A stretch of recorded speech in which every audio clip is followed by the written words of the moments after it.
After a long war, the humans finally won and pushed the robots into the gorge.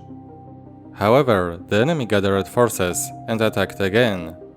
And so, one part of Sentry Mountain was lost. The war continues, and neither side is giving up. To conquer the other part, the robots' army needs many fighting mechs. And here comes the first basic combat unit, the Sentry.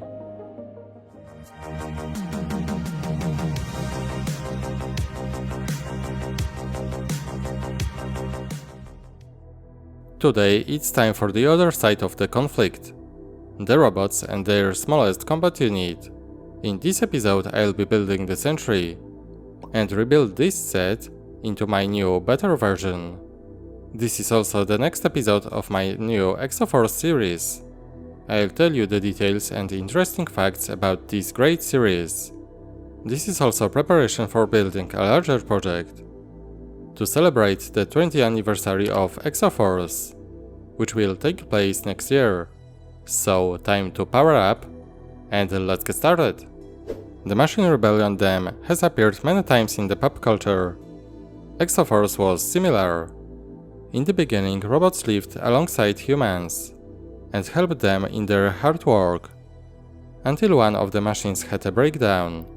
The robot transformed and opposed the humans. The first one was Mecha 1, the leader of the robots. What's more, he was so advanced that he decided to create multiple copies of himself. And so began the war that probably continues to this day. From the Exo Force movie, we also know that robots kidnapped the humans.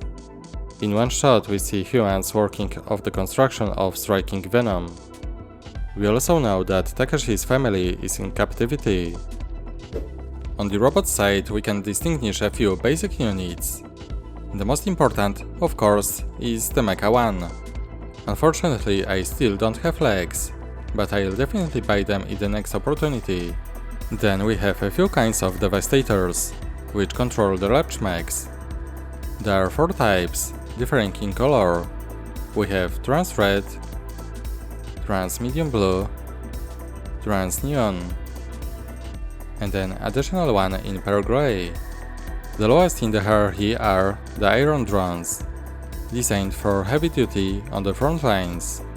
There are 6 of these featured in the set 7707, Striking Venom, which is quite a lot. I only have 4 for now, but I plan to buy much more. Now a few words about the sets. I won't divided the sets into waves, because there were probably 5 of them.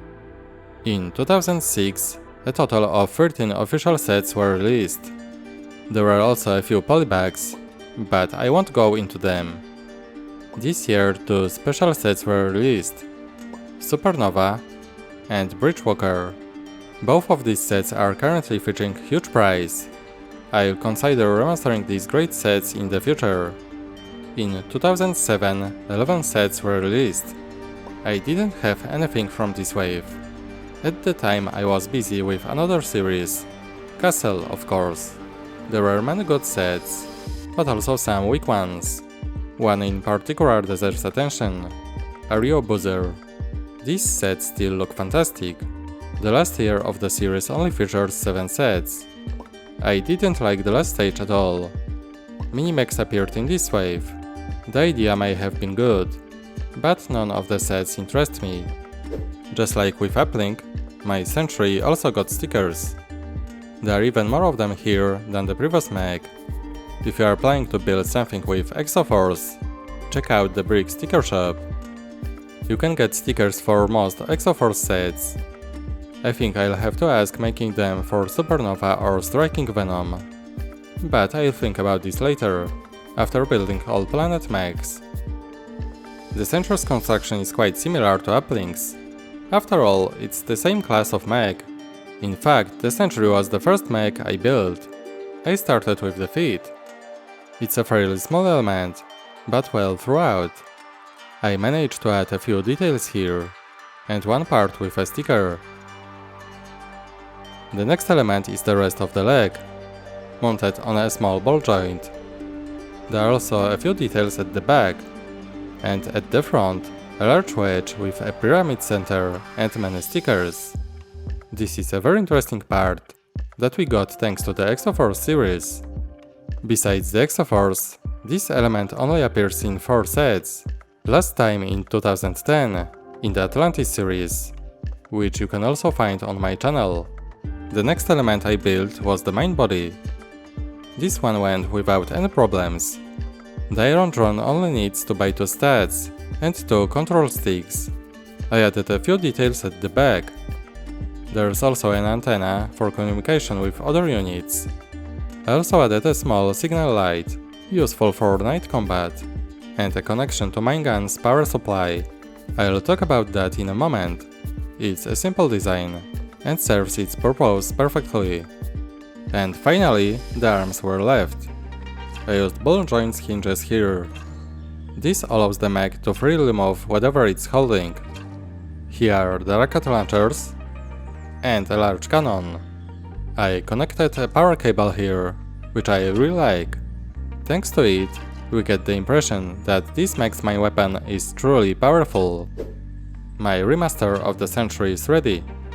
And how do you like the updated version of this mech? Now I am wondering if I should to make a Sentry Mark II, which appeared in the Gate Assault set. I'll think about it in a while. Because first, it's time for a big mechs. First will be the Stealth Hunter, an icon and probably the best vehicle in the entire series. After all, it's the one that got a small reissue in the City set. Let me know in the comments how you like this basic unit of the bad guys. Okay, that's it for this episode. Thanks for watching and see you next time. Bye!